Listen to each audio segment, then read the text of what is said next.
Class, today I will teach you alternating current. It is a part of current. 8 marks it will be provided in the CBSE board, and some question also asked in the IIT and GMain or other competition. So please understand what is alternating current. The current जो हम घर में use करते हैं वो alternating current है. Generally जो बाहर से आ रहा है, ट्रांसफार्मर के थ्रू आ रहा है मेरे घर में, वो डैम के थ्रू, डैम से प्रोड्यूस हो रहा है, यहाँ आ रहा है, वो अल्टरनेटिंग करंट है. तो व्हाट इज करंट, वो जो यूज हो रहा है उसको क्या डिफाइन कैसे करेंगे, इसको एसी बोला जाता है. The current which changes its magnitude, which changes its magnitude and direction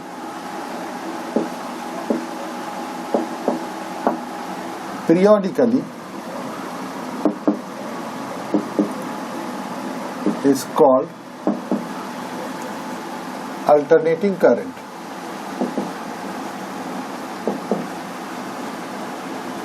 जो अपने मैग्नीट्यूड और डायरेक्शन को पीरियोडिकली चेंज करता है मैग्नीट्यूड और डायरेक्शन दोनों को, दैट इज अल्टरनेटिंग करंट. इसको कैसे डेवलप किया जाता है, अभी बोले मानते हैं कॉइल है जिसमें नंबर ऑफ टर्न्स n है, इसको ओमेगा वेलोसिटी से घुमा रहा है, मैग्नेटिक फील्ड के अंदर रखा हुआ है, इसका एरिया a है. Consider there be coil having area of cross section a, resistance R, number of turns N, taken inside the magnetic field B, taken inside the magnetic field B. Now the coil is rotated. Coil is rotated and makes d theta angle या makes theta angle in t second. तो in t second coil makes theta angle. Therefore 1 second में कितना बनाएगा, theta by T, that is theta angle बना रहा है. That is omega is equal to theta t or theta is equal to omega t. So due to when coil is rotated makes theta angle in t second, so magnetic flux will change. क्योंकि कैसी coil rotate करेगा, magnetic field जो उसके साथ जुड़ा हुआ है वो change होने लगेगा, magnetic flux will change. तो magnetic flux क्या होता है, phi is equal to होता है n b a cos theta, और n b a cos theta की जगह हम क्या लिख सकते हैं, ओमेगा टी. अब इसको हम डिफरेंशिएट करते हैं, differentiating it with respect to T, तो D phi by D T क्या है, n b a cos omega T D by D T. Faraday flux rule से, from Faraday flux rule D phi by D T बराबर होता है minus E M F. तो minus E M F बराबर N B A cos omega T का हो जाएगा sine omega T, और फिर ओमेगा टी का ओमेगा होगा माइनस, तो माइनस से माइनस कर दिया, ई बराबर हो गया N B A omega sine omega T. This is the equation. इसका स्क्रीनशॉट लीजिए. Phi is equal to N B A cos theta होता है, theta is equal to omega T, तो ओमेगा टी डिफरेंशिएट करेंगे तो ये तो कांस्टेंट है, साइन ओमेगा टी का कॉस ओमेगा टी का होगा minus sine omega T, omega T का फिर ओमेगा, ये माइनस से माइनस कैंसिल हो गया, तो ये में बराबर इतना आया. अब इससे आगे चलते हैं.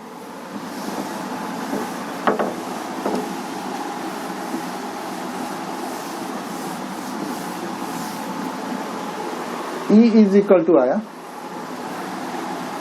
E is equal to E0 sine omega T, E is equal to होगा NBA omega sine omega T. If omega T is equal to 0, E is equal to 0। If omega T is equal to pi by 2, E is equal to NBA omega. This is called E naught. Peak EMF or amplitude EMF.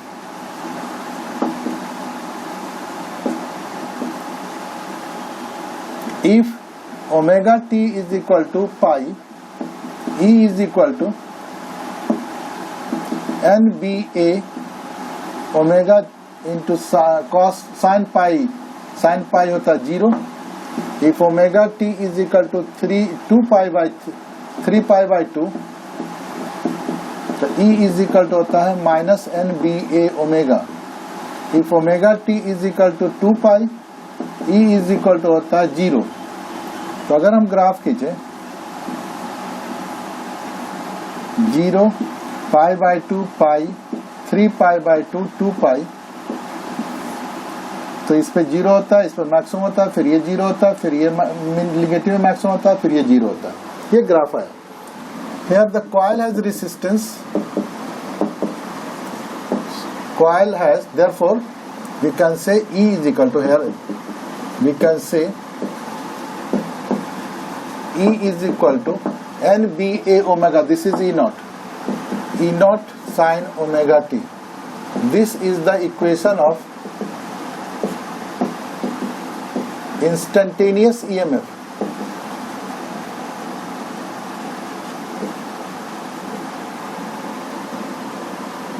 Now E is equal to NBA omega sin omega t, दोनों तरफ R से divide करते हैं। Since R has resistance of the coil, resistance of the coil,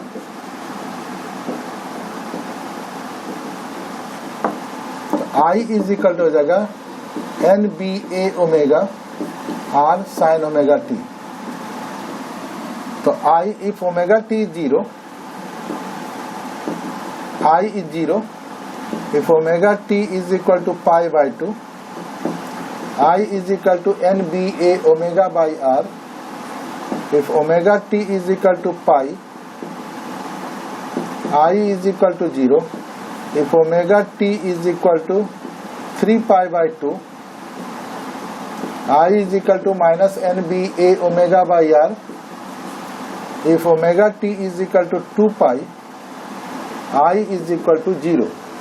तो अगर इसका graph बना जाए 1 2 3 4 5 0 पाई बाई 2 पाई 3 पाई बाई 2 2 पाई, तो इसका भी ग्राफ कुछ ऐसा ही आएगा। तो इसको लिख सकते हैं, therefore इस कह सकते हैं कि NBA ओमेगा टी बराबर I नॉट अगर हम मान लें, तो I इज इक्वल टू हो जाएगा I naught sine omega T. This is the equation of instantaneous current, टेनियस करंट का इक्वेशन है ये इक्वेशन 1 है, इक्वेशन 2 है। These are the equation of instantaneous EMF and instantaneous current. उसी इक्वेशन में अलग अलग करके एक ग्राफ बना लिए, वो EMF का ग्राफ है, ये करंट का ग्राफ है। अलग अलग एंगल लगे, ओमेगा टी 0 लिए, पाई बाय 2 लिए, तो ऐसा ऐसा ग्राफ आया। मतलब दो तरह का, चूंकि ये वेरिएबल है, हर जगह पर टाइम के साथ वैरी करता है, तो किसी इंस्टेंट पर जो करंट होता है, किसी इंस्टेंट पर जो EMF होता है, that is called instantaneous EMF and instantaneous current of alternating current. ये इसका मैग्नीट्यूड है, उसके आधार पर ग्राफ क्लियर पता चला। अब हम इसका दो मेन इंपॉर्टेंट करंट है। पहला करंट है रूट मीन स्क्वायर करंट और दूसरा है मीन करंट। तो फर्स्ट हम मीन करंट बताते हैं। मीन करंट, इसको हम दो तरीके से प्रूव करेंगे, जो एक कंपटीशन में काम आए और दूसरा जो बोर्ड में आपको लिखना पड़े। बोर्ड में किस तरह से लिखेंगे उसके आधार पर हमको करना है। तो पहला हम बोर्ड में जो लिखना है उस तरह से करेंगे। तो पहला है मीन करंट। मीन करंट किसको कहते हैं? It is steady current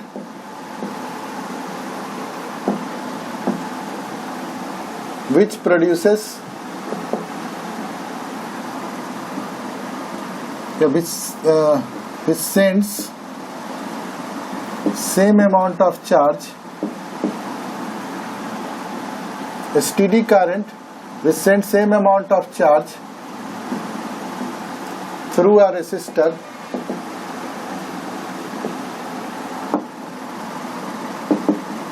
for half time period of AC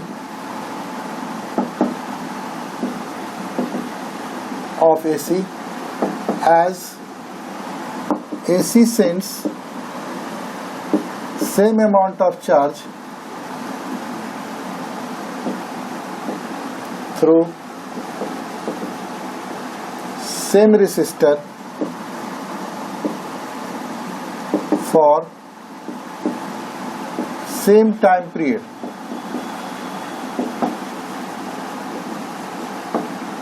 It is not true for full time period.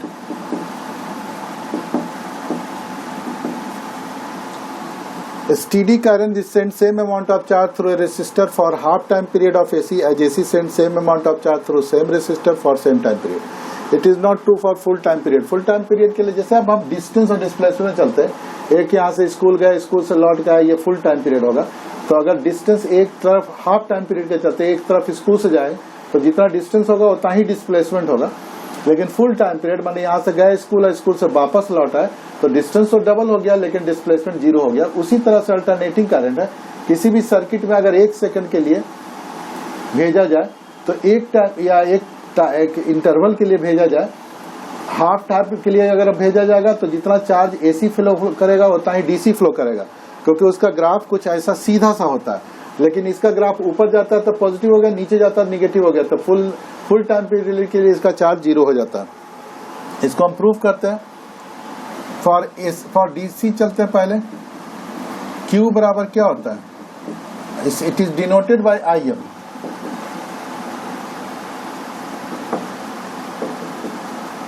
I am into T by to, equation 1 हो गया. फॉर एसी के लिए चलें तो क्या होगा? डी क्यू बराबर क्या हो जाएगा? I D T. आई बराबर क्या पढ़ा अभी instantaneous? I zero sine omega T D T. D Q is equal to, अब इंटीग्रेशन लेते हैं दोनों साइड. कितना टाइम के लिए? 0 से लेके टी बाई टू तक के लिए. तो ये क्यू हो जाएगा, आई बाहर निकल जाएगा, साइन ओमेगा टी का क्या होगा? साइन ओमेगा टी का अलग होगा minus cos omega T by omega बाहर निकाल देते हैं 0 से लेके टी बाई टू तक. तो Q इज इक्वल टू हो जाएगा माइनस आई नॉट ओमेगा का value 2 pi by T cos omega का value 2 pi by T into T by two minus cos 0 अगर वैल्यू पुट करेंगे तो t से t कट गया, 2 से 2 कट गया, तो क्या आ गया? Minus I not into T by 2 pi cos pi बराबर -1 और कॉस 0 -1. ये माइनस पहले से फॉर्मूला से आ रहा है तो -2 हो जाएगा. ये 2 से 2 माइनस से ये माइनस कट जाएगा और 2 से 2 कट गया तो कितना आ जाएगा? I naught T by 22/7. From definition अभी हम क्या बताए कि डेफिनेशन से दोनों इक्वल होगा. ये सेकंड है, दोनों चार्ज इक्वल होगा. तो from definition I M T by 2 is equal to I zero T 7/22. 2 से 2 कट गया, 11 हो गया, t से t कट गया, यानी I M is equal to मिला 7/11 I naught. Similarly E M is equal to कितना हो जाएगा? 7/11 ई नॉट. इसको लिख सकते हैं 0.636 आई नॉट. इसको लिख सकते हैं 0.636 ई नॉट. ये दोनों का निकल गया हमको. सिमिलरली ये तो डेफिनेशन से बोर्ड में अगर परिचय दिया कि व्हाट इज मीन करंट तो आपको ऐसे ही डिराइव करना होगा. लेकिन अगर कोई इक्वेशन दे दे, कंपटीशन में जनरली पूछता है या परीक्षा बोर्ड में भी पूछ सकता है, घुमा के आजकल पूछने लगा बोर्ड. तो अगर मीन करंट पूछे तो मीन निकालना बहुत आसान है. इंटीग्रेशन कीजिए, जो इंस्टेंटेनियस करंट है E0 sine omega T D T ले लीजिए और 0 से t लीजिए, जितना लिमिट t बाई 2 लीजिए और जितना लिमिट है उससे डिवाइड कर दीजिए. t बाई 2 -0 एवरेज निकालने का ही तरीका है. तो जो कांस्टेंट है बाहर निकाल लीजिए, I0 t/2 इतना हो जाएगा, साइन ओमेगा टी का हो जाएगा minus cos omega T by omega, omega इधर आ गए 0 से लेकर t/2, तो कितना हो जाएगा -2I0 बाई टी, ओमेगा का वैल्यू होता है 2π/t into cos 2π/t into t/2 minus cos 0, t से t कट गया, 2 से 2 कट गया, ये t से t कट गया, 2 से 2 कट गया, तो कितना बचेगा,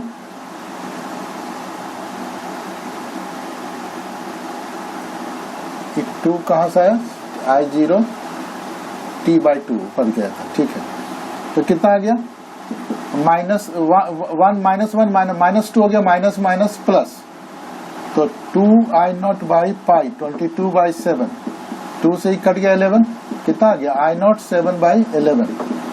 उसी तरह से इसको लिख सकते हैं 0.636 I0। उसी तरह से EM अगर निकालना होगा तो E0 0.60636 E0 होगा। ये दोनों इक्वेशन मिला हमको, ये IM का निकला। इस तरह से भी निकाल सकते हैं, डायरेक्ट निकाल सकते हैं, ये डायरेक्ट निकालने का तरीका है। डायरेक्ट कोई इक्वेशन दे दे, करंट का दे दे इक्वेशन या EMF का दे दे, तो डायरेक्ट मीन निकाल सकते हैं। लेकिन आप परीक्षा में, बोर्ड में आप इस तरह से नहीं निकाले, जब भी निकालेगा तो ये डिफाइन करना होगा कि हाफ इंटरवल के लिए जितना चार्ज AC फ्लो करता है उतना ही DC भी फ्लो करता है किसी सर्किट में। तो इस तरह से आप निकालिए, इसका स्क्रीनशॉट लीजिए। उसके बाद है mean current, root mean square current करेंगे। Okay, thank you.